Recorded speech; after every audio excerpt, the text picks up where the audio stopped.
Selamat malam teman-teman. Dalam video ini kita akan mengungkapkan tentang di mana letak kesesatan doktrin Tritunggal separasi. Pertama-tama, kita harus mengetahui bahwa Allah itu Maha Esa. Poin kedua yang harus kita ketahui adalah Yesus Kristus adalah Allah. Hal ini kita ketahui dari data kitab suci. Selain itu, pengalaman rohani berupa jamahan Tuhan yang dialami secara fisik. Jamahan Tuhan yang dialami secara fisik inilah yang memberikan keyakinan lebih kepada seseorang sehingga percaya bahwa Yesus Kristus adalah Allah. Poin yang ketiga adalah Allah adalah Yesus Kristus. Yesus Kristus itu Esa, Allah itu Esa. Maka ketika dibalik akan menjadi Allah adalah Yesus Kristus. Sebab jika Allah bukan Yesus Kristus, maka ada dua kemungkinan yang terjadi. Yang pertama adalah ada Allah lain selain Yesus Kristus. Padahal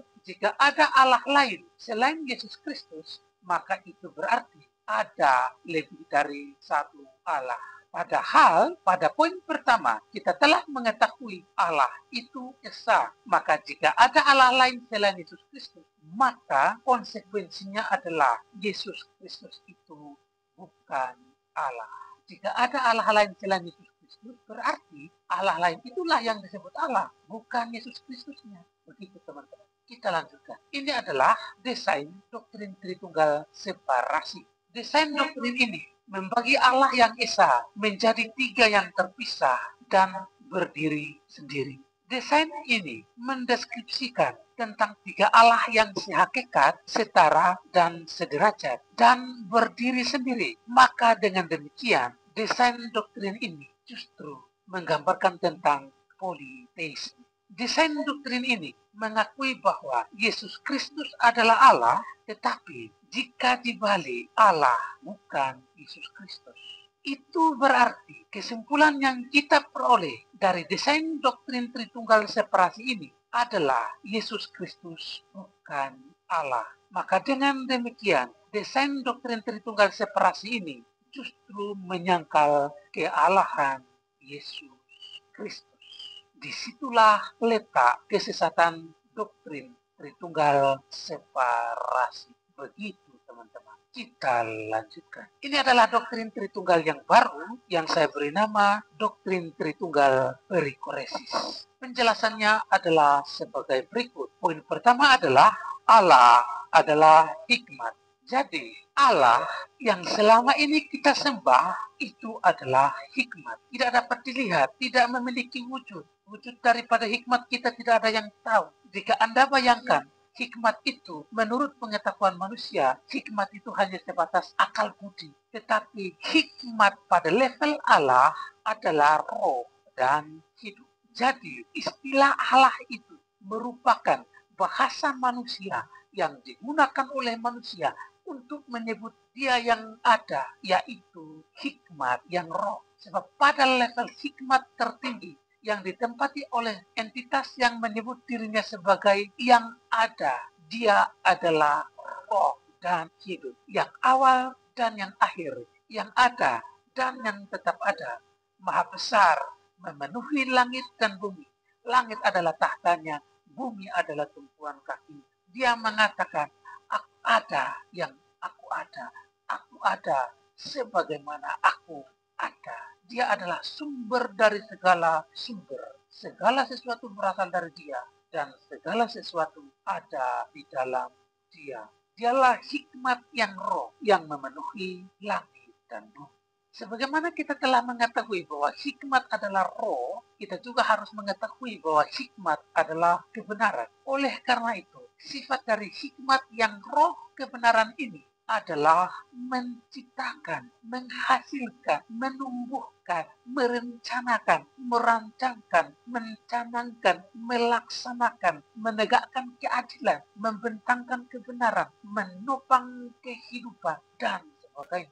Jika boleh kita menggunakan sebuah analogi, maka analogi yang saya gunakan adalah aplikasi atau sistem komputer yang terdiri dari kode dan interface. Kode itu seumpama hikmat yang mendasari antarmuka, sementara antarmuka itu sendiri seumpama fisik. Kinerja dari sistem itu seumpama roh. bagaimana dia berinteraksi dengan pengguna, bagaimana dia berfungsi secara sempurna. Itu seumpama roh dari sistem itu.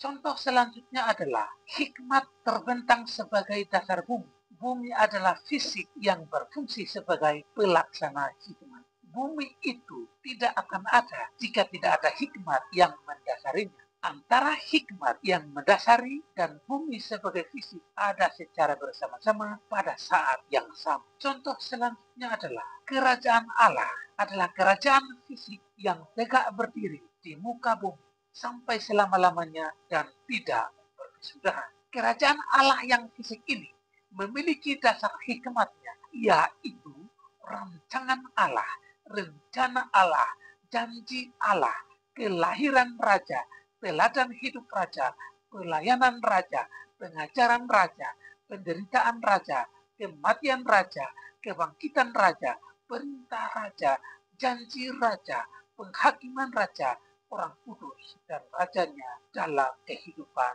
yang kekal. Itulah hikmat dan fisik yang ada secara bersama-sama.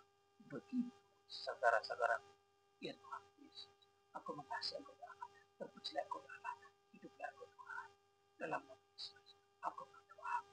Aku mengasihi engkau Allah. Terpujilah engkau Allah. Dalam nama Yesus Kristus. Aku berdoa. Begitu saudara-saudara. Kita lanjutkan. Jadi saudara-saudara, antara kerajaan Allah secara fisik dan hikmat yang mendasarinya ada secara bersama-sama. Ketika raja yang dijanjikan itu datang ke dalam dunia, pada saat itulah kerajaan Allah itu mulai datang. Begitu. Selanjutnya, hikmat yang roh dan fisik ini ada secara bersama-sama. Fisik ini terdiri dari fisik kudus dan fisik fana. Fisik kudus inilah yang menjadi bagian integral daripada hikmat. Itu berarti fisik kudus ini adalah hikmat karena dikandung dari roh, dilahirkan dari roh, dan apa yang dilahirkan dari roh adalah roh. Begitu teman-teman. Nah, hikmat dan roh berdiam menjadi satu di dalam fisik sehingga menjadi pelaksana hikmat secara bersama-sama. Dialah sumber dari segala sumber. Segala sesuatu berasal dari Dia. Segala sesuatu ada di dalam Dia. Jika Allah adalah sumber dari segala sumber, maka termasuk di dalamnya adalah daging. Jadi Allah adalah sumber daging. Demikian pula jika segala sesuatu berada di dalam Dia, maka termasuk bumi berada di dalam Dia. Salah satu fisik kudus adalah daging kudus. Sehingga ketika daging kudus datang ke dalam dunia, sebenarnya daging kudus sedang berada di dalam hikmat. Pada saat yang sama, hikmat ada di dalam daging kudus, yaitu hikmat level 7. Mengenai hikmat level 7 ini, dapat Anda tonton di video saya yang berjudul Perhitungan Bilangan 666 di aplikasi sebelah. Nama channelnya adalah Profesor Teologi. Ketika fisik kudus kembali ke tahtanya, maka totalitas keberadaan atau keseluruhan kealahan dari sang hikmat berkenan diam di dalam daging kudus. Kerajaan Allah dan segala bangunan yang ada di dalamnya berada di dalam daging kudus, yaitu Yesus Kristus. Ya, ini adalah kebenaran. Sebab analisis yang saya lakukan ini adalah analisis kristologi bodoh menurut hikmat dunia ini. Sebab hanya orang bodoh yang dapat menyatakan imannya kepada Yesus Kristus setinggi ini. Begitu teman-temanku, hikmat adalah kebenaran. Demikian pula daging kudus adalah kebenaran. Oleh karena itu, totalitas keberadaan atau keseluruhan kealahan sang hikmat berkenan diam di dalam daging kudus. Maka barang siapa ingin menyembah Allah, dia harus menyembah daging kudus itu. Sebab tanpa melalui daging kudus, tak seorang pun dapat melihat Allah, tak seorang pun dapat menyembah Allah, apalagi datang kepada Allah. Dan luka lambung pada tubuh Kristus adalah pintu masuk menuju kerajaan Allah. Kerajaan Allah adalah ketetapan Allah dan kehendak Allah. Barang siapa mengabaikan kerajaan Allah, maka dia sedang mengabaikan kehendak Allah.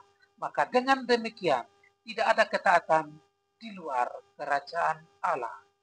Bukan setiap orang yang menyebut aku Tuhan, Tuhan yang akan masuk ke dalam surga, melainkan dia yang melakukan kehendak Bapakku yang di surga.